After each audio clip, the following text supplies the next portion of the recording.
How to add bones in Blender. First of all, press Shift plus A to open the Add menu. Then select Armature. This adds a single bone to your scene. Next, enter Edit mode by pressing Tab to start shaping your bone structure.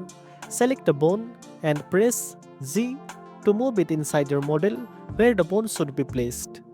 To add more bones, select the tip of the bone, press E to extrude and drag out new bones following the shape of your object.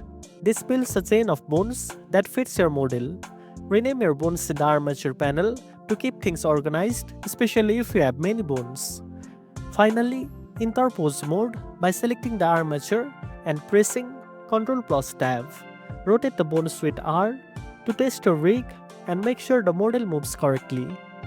You can adjust weights or bone positions later if needed for better control. And that's it.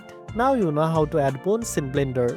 If you found this video helpful, don't forget to like, share and subscribe for more tech tips. Thanks for watching and I'll see you in the next one.